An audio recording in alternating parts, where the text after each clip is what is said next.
Hello, all. You're tuning in to the Audible Weed Walk podcast on a very special day. I'll explain that. But first, this is Nina welcoming you. Today is Ratha Yatra, or the beginning of the chariot festival.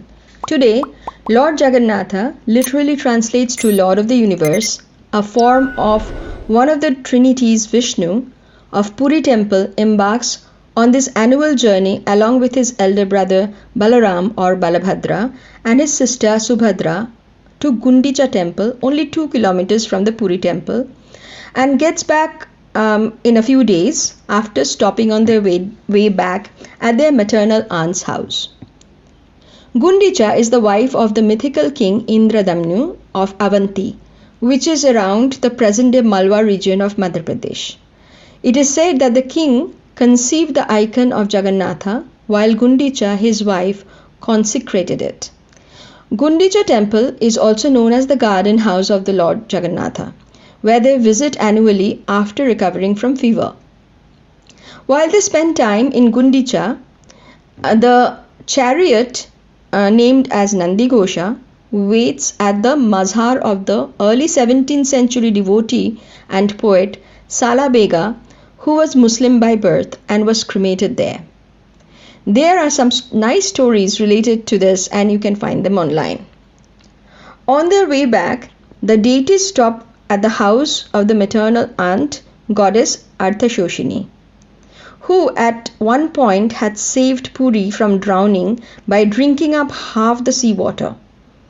Arthashoshini is a form of Shakti. She and Shiva, one of the other trinities, looks after the well-being of the temple as a protectorate. In the last leg of this journey, at the aunt's house, they eat porapita. It is a totally yum stovetop cake / pudding-like signature sweet dish made with rice, jaggery, coconut and lentils. The pora or burnt refers to the caramelized crust. They eat this at their aunt's place before they return after their 9 days journey, which this year will be 9th July, mark the end of the festivity.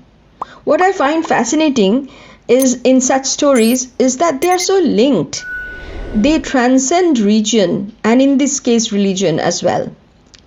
So happy Ratha Yatra to you all.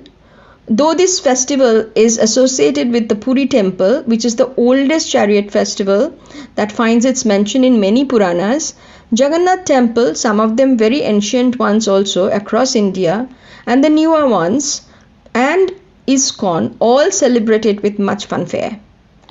I have a personal liking to this festival because of the looks of the deity, which I always found very endearing, and from my childhood memories about how we celebrated the festival where I come from. There the kids decorate their own little chariots with the help of the elders and pull the Ratha out on the street accompanied by palm leaf trumpets available for the occasion with prasad of sugar candies of different colors and shapes made for the occasion to distribute. The festival also marked one of the 2 major melas or traditional fairs that takes place in Kolkata. This mela happens in a few venues and in the different parts of the city and are loaded with fun stuff. For a more detailed account of this festivity, its connection with the wild weedy plant and a very special recipe loved and eaten by Lord Jagannatha every day, and the only one which is cooked by Lakshmi Devi, the goddess of well-being herself. For that, please check out my podcast number 49. But there is a correction to be made there. In that podcast, I had mentioned that the festival is at the end of the monsoon, but that is incorrect. Don't know how I made that slip, but this particular festival takes place at the onset of monsoon. It's like monsoon has started, the change of season and time continuing. Rain, blues and glooms are there, intermixed with some period of strong sun. Ailments that are related to the change of season are showing up. With traditional portions and change of diet, people are adjusting and tuning into the new season, and there are more rains to come. That is the kind of season in which this particular festival takes place. It boosts spirit morale, like little gap in the dark cloud where the sun peeks in. Nothing works more to shake up the morale and the good, bring in good spirit than a good fair and a good mela. Apart from all the usual items, the mela or the fair had shops with digestive churna or powder, lip-smacking pickles, loads of sweets. Most of them are not milk-based sweets. They are sweets made with the traditional items. I'll come to that later. And animals. Yes, even the fairs in the city, one would get small animals that are usually kept as pets, such as birds, which I find it very sad, but then also aquarium fish, guinea pig, rabbits and such. I don't know if the fairs in the rural areas sell livestock also. Signature food in Ratha Yatra Mela for us were large fried papad or papadam as they call it in the south. They were made with lentils and some varieties would be spiced as well. However, never ever in my childhood was I allowed to have a papad from the Mela. Remains a big regret when I remember. If I wanted a papad, I got one fried at home. Notice the food I have mentioned so far. Pora pitha, the sweets that are sold in the Mela, and those they are all made with lentils, rice. Nowadays, of course, refined wheat flour or maida are also used, coconut and jaggery. None of them use fresh produce except coconut, which grows in tall plants far above the rains and flood water. The other food I have mentioned are pickles and digestive powders, both preserves, and of course papad, a fried food. There's a backstory to this chariot festival that relate to our lives during the rains. Just before this festival, the deities have their annual bath ritual. After the bath, at this time of the season, they get, with monsoon blues and all that, just like us human, the deities get fever. So the only time they retire from public view to recover. This time the traditional medics prepare Puluri, a medicated herbal and floral oil, to apply. The oil is seasoned by burying it underground for a year.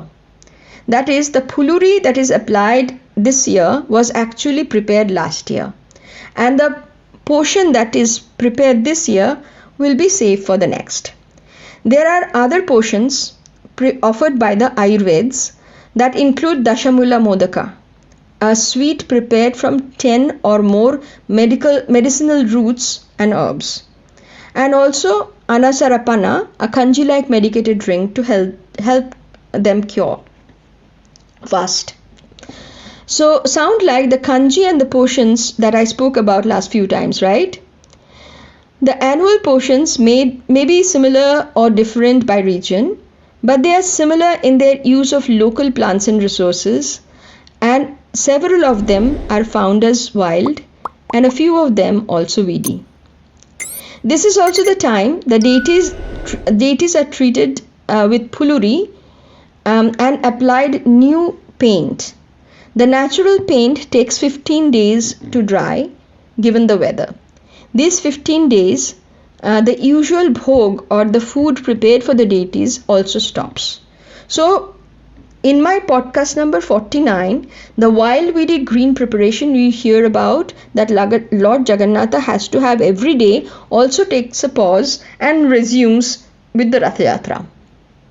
See, even our godheads stops eating wild weedy greens until they get over the rain-induced blues. The bhog preparation resumes with this festival. The pots are kept in several tiers and the food is prepared without anyone speaking or any stirring. Imagine the bottommost pot will be difficult to stir, so the recipes have developed such that there is no stirring required. They are prepared as is. What is interesting to note that is the ingredients that are used to prepare them. No, they are not all wild and weedy, though some of the tubers surely can be called wild. So not much of leafy greens, but a lot of gourds, pulses, coconut, ghee for fat, jaggery as sweetener, turmeric, ginger, and other simple spices, different peppers and barks of plants for heat, no chilies of course, and rock salt or sandhav lavan for salt. Of course, no chilies, tomatoes, potatoes that travel to us from South America, or carrots and beets that came to us via the Europeans. A variety of gourd that are used also, they are careful about it because, for example, the snake gourd and the ridge gourd originated in Southeast Asia. They are not kept in the menu. I am intrigued by the use of sandhav lavan instead of sea salt. For Puri temple, located right next to the ocean, cannot go more local than sea salt. Then I think that maybe, and this is purely my theory, that maybe drying, producing salt in the salt pans is something that had started much later than when this, chariot, the Puri temple tradition had started. So we, in our own journey and celebration, have a lot more choice of vegetable and greens now, and but the food prepared for the deities coax us to remember to choose local as much as possible, rather than what is originally from the subcontinent or not, and also indicate what may be good for us, the gourds, the lentils, coconuts, etc. With the arrival of the southwestern monsoon, there is also a barrage of articles about what to eat and what are eaten in different parts at this time. I was looking at them and realized a few things. Several